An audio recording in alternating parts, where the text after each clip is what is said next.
ఇరాన్తో 2 వారాల పాటు ట్రంప్ కాల్పుల విరమణ ప్రకటించడం స్టాక్ మార్కెట్లపై సానుకూల ప్రభావం చూపుతోంది. ఈ ధోరణి ఎలా కొనసాగనుంది తదితర అంశాలపై స్టాక్ మార్కెట్ నిపుణులు డాక్టర్ అనిల్ బచ్చుతో మా ప్రతినిధి శ్రీకాంత్ ప్రత్యేక ముఖాముఖి ప్రత్యక్ష ప్రసారం ద్వారా చూద్దాం.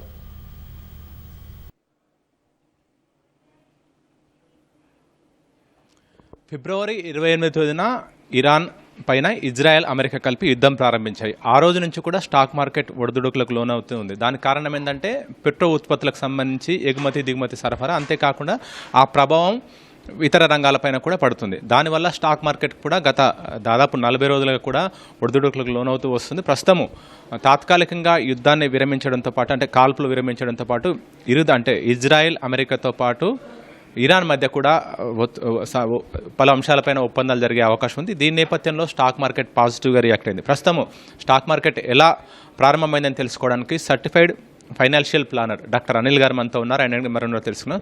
సార్, ప్రస్తుతం దాదాపు 38-39 రోజుల నుంచి కూడా స్టాక్ మార్కెట్ ఒడిదుడుకులకు లోనవుతూనే ఉంది. ప్రస్తుతం ఈరోజు కాస్త పాజిటివ్ రియాక్షన్, పాజిటివ్ టాక్స్ రావడంతో స్టాక్ మార్కెట్ కాస్త మంచిగా ప్రారంభమైనట్టుంది. దానికి సంబంధించిన వివరాలండి.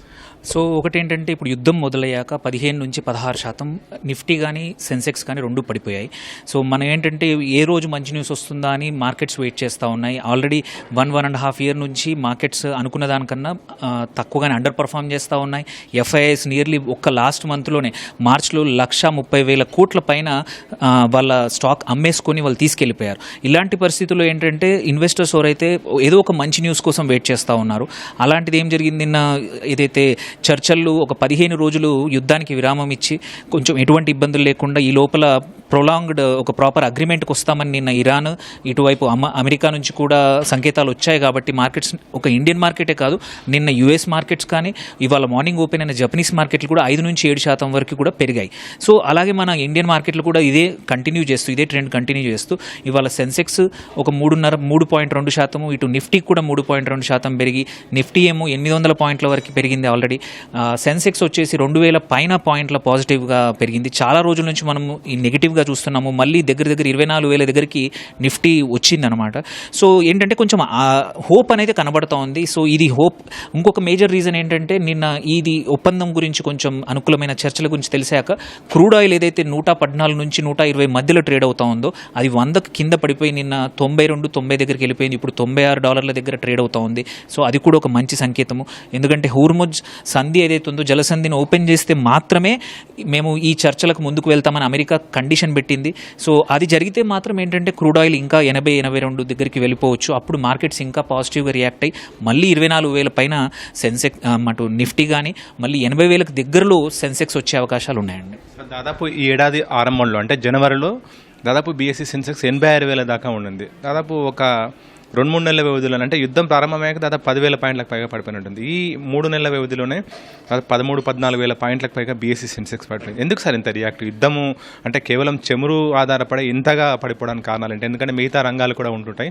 చమురు అంటే పెట్రో ఉత్పత్తులు అంత ప్రభావం చూపిస్తాయి. తప్పకుండా. యాక్చువల్లీ ఏంటంటే 2 మేజర్ రీజన్స్. ఒకటి ఏంటంటే, మనము ఇండియా వచ్చేసి 85% మన ముడి చమురు ఉత్పత్తులు ఏవైతే ఉన్నాయో మనం దిగుమతి చేసుకుంటాము. అది ముడి చమురే అనుకోండి, గ్యాసే అనుకోండి, అవన్నీ కూడా అందులో నియర్లీ 50% గల్ఫ్ ఏరియా నుంచే వస్తాయి, ఇక్కడ నుంచే. అండ్ ఎప్పుడైతే యుద్ధం మొదలైందో, ఈ హార్ముజ్ జలసంధి ఎప్పుడైతే క్లోజ్ అయిందో, మన గ్యాస్ రిక్వైర్మెంట్ కానీ ఇటు చమురు కూడా మనకు సడన్గా ఇబ్బంది వచ్చింది అండ్ ప్రైజెస్ పెరిగాయి. సో ప్రపంచవ్యాప్తంగా బికాజ్ మనకేంటంటే మన ఎకానమీ మొత్తం 85% చమురు పైన డిపెండ్ అయింది. కాబట్టి కంపల్సరీ ఇన్ఫ్లేషన్ భయాలనేది కంపల్సరీ మార్కెట్ చూసింది. అండ్ చమురు మనం వాడే పెట్రోలు డీజిలే కాదు, ఈవెన్ కావాల్సిన ప్లాస్టిక్ కానీ ఇండస్ట్రీలో వాడే చాలా కెమికల్స్ కూడా ముడి చమురే మేజర్ సోర్స్ అనమాట.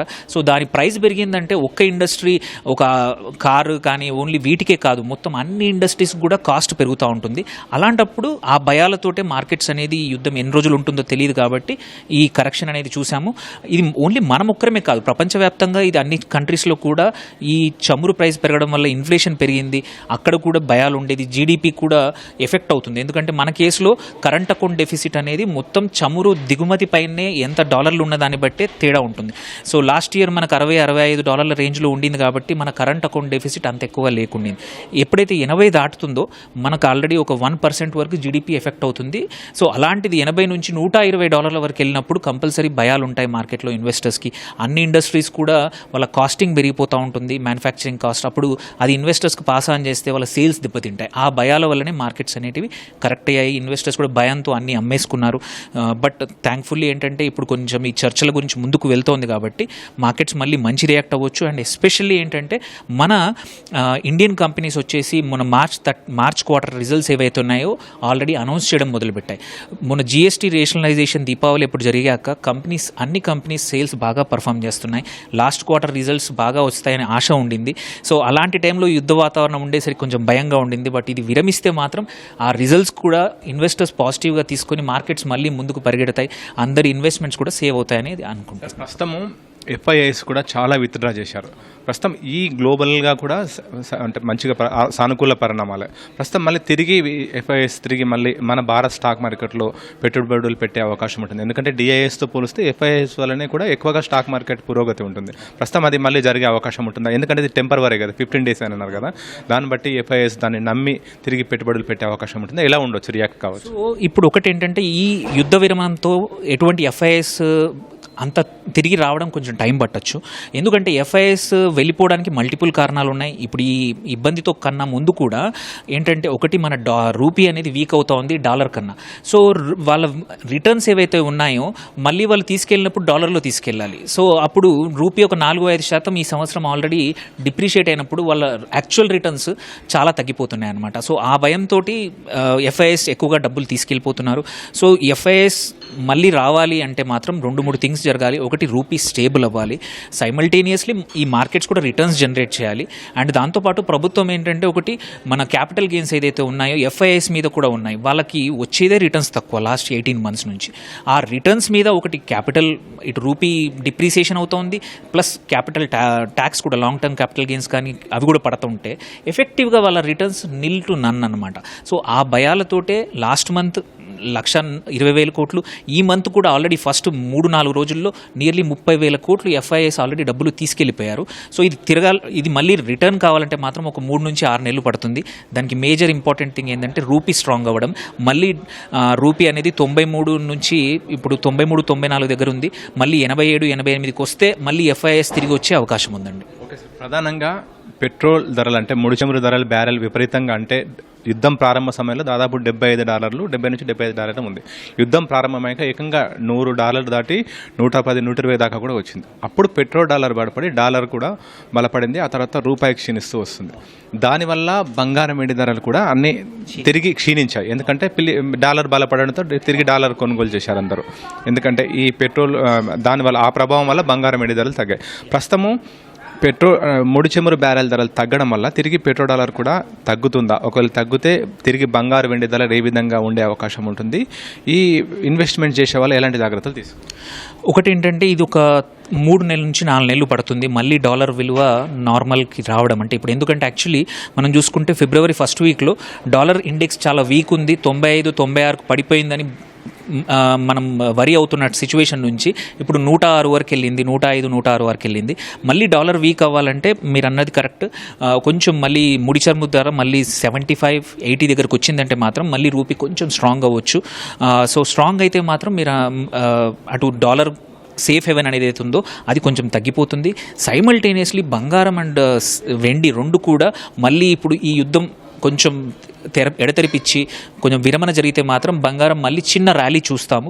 ఇంతకుముందులాగా లాస్ట్ ఇయర్ లాగా కాదు, బట్ కొంచెం పెరిగే అవకాశాలున్నాయి. మళ్ళీ సేఫ్ హెవెన్ ఇప్పుడు ఏదైతే డాలర్ వైపు అందరూ మల్లుతున్నారో పెద్ద FIIs కానీ పెద్ద పెద్ద ఇన్స్టిట్యూషన్స్ కూడా మళ్ళీ బంగారం వైపు మళ్ళీ అవకాశం ఉంది.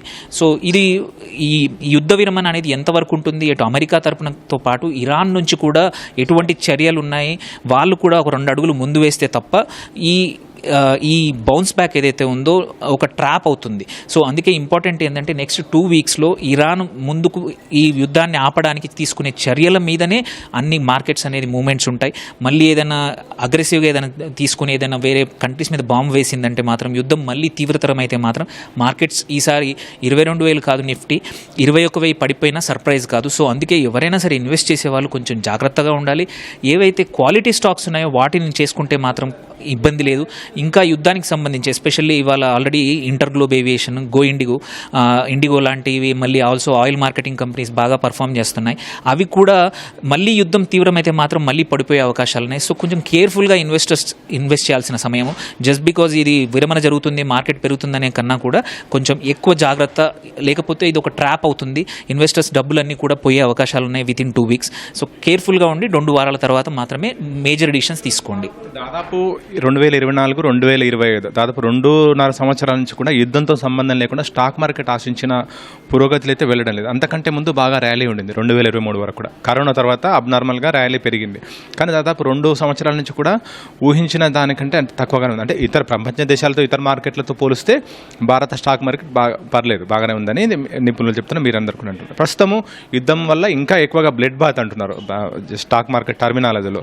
అది చూశారు. ఇప్పుడు ఎలా అంటే గుడ్ స్టాక్స్ ఎంపిక చేసుకొని పెట్టినా కూడా బాగానే ఉంటుంది, ఎందుకంటే తాత్కాలికంగా 15 డేస్ విరమణనే కదా. ఎలా గుడ్ స్టాక్స్ పికప్ అనేది, లేకపోతే బంగారం ఇండియా అనేది? సో ఫస్ట్ థింగ్ ఏంటంటే మంచి స్టాక్ ఏంటంటే ఏవైతే లాస్ట్ క్వార్టర్లో మంచి రిజల్ట్స్ ఇచ్చాయో, అండ్ ఇప్పుడు కూడా అన్ని కంపెనీస్ ఏంటంటే ఫైనల్ రిజల్ట్స్ ఇచ్చే ముందు ఒక ఫీలర్ వదులుతాయన్నమాట, మా ప్రొజెక్షన్స్ ఇలా ఉన్నాయని. సో అలాంటి strong projections last year data మొత్తం బాగా ఉన్న కంపెనీలు కానీ, అండ్ ఆల్సో మార్కెట్ లీడర్స్, ఒక సెక్టర్లో మార్కెట్ లీడర్స్ ఉంటాయి, వాటిల్లో కానీ వీటిల్లో ఇన్వెస్ట్ చేస్తే ఏంటంటే నష్టపోయే అవకాశాలు తక్కువగా ఉంటాయి. ఎందుకంటే స్ట్రాంగ్ స్టాక్ ఒక 4 రోజులు 5 రోజులు అండర్ పర్ఫామ్ చేసినా మళ్ళీ రికవరీ అవుతాం. సైమిల్టేనియస్లీ ఏంటంటే కొన్ని కంపెనీస్ చాలా మంచి సేల్స్ ఉన్నా 40-50% పడిపోయాయి ఈ నెక్స్ట్ లాస్ట్ 2-3 మంత్స్లో. అలాంటి stocks will come back stronger. ఇప్పుడు అవి చాలా చీప్ అవైలబుల్ ఉన్నాయి. ఎప్పుడైనా మనం సేల్లో కొంటాము, ఇప్పుడు చాలా stocks especially mid caps and small caps 30-40% డిస్కౌంట్లో నడుస్తూ ఉన్నాయి.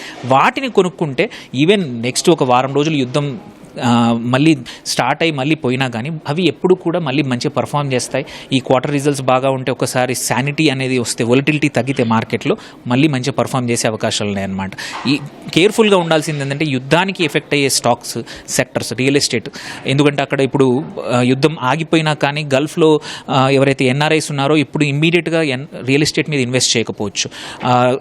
చాలా కంపెనీస్ ఏంటంటే ఈ గల్ఫ్ సేల్స్ మీద డిపెండ్ అయి ఉంటాయి రియల్ ఎస్టేట్లో, or oil marketing companies, also కొన్ని ఇప్పుడు ఏవియేషన్ కంపెనీస్, ఇట్లాంటివి ఉంటాయి కదా. వీటిలో మాత్రం కొంచెం జాగ్రత్తగా ఉంటే మంచిది. బట్ మార్కెట్ ఒకసారి ఈ సంవత్సరం ఈ సెట్ అయితే మాత్రం చాలా మంచి టైం రాబోతోంది. వెరీ గుడ్ టైం ఈ 2026లో. బై ఇయర్ ఎండ్ 1.5 ఇయర్ అయితే 18 months మీరు చెప్పినట్టు మార్కెట్ బాగాలేదు, అదంతా కూడా రికవర్ కావడానికి ఒక 6 నెలల టైం సరిపోతుంది, మంచి టైము. హోప్ఫుల్లీ యుద్ధానికి పర్మనెంట్ జరిగితే మాత్రం మనం మళ్ళీ 27,000 28,000 మార్కెట్స్ ఈ సంవత్సరం కంపల్సరీ చూస్తాం. Okay, thank you sir. ప్రస్తుతం యుద్ధ ప్రభావం వల్ల, అంతేకాకుండా ఇతర కారణాల వల్ల కూడా చాలా స్టాక్ మార్కెట్లో చాలా స్టాక్స్ కూడా లో పర్ఫార్మెన్స్ చేసి ప్రస్తుతం ఆశించిన స్థాయిలో కూడా ప్రస్తుతం ఈ సంవత్సరం ఉండే అవకాశం ఉందని చెప్పి కూడా certified financial planner doctor Anil చెప్తున్నారు. మంచి స్టాక్స్ ఎంపిక చేసుకొని మదుపర్లు ఇన్వెస్ట్ చేస్తే మంచి లాభాలు కూడా ఆశించవచ్చు సంవత్సరాంతానికి కూడా చెప్తున్నారు. Over to you.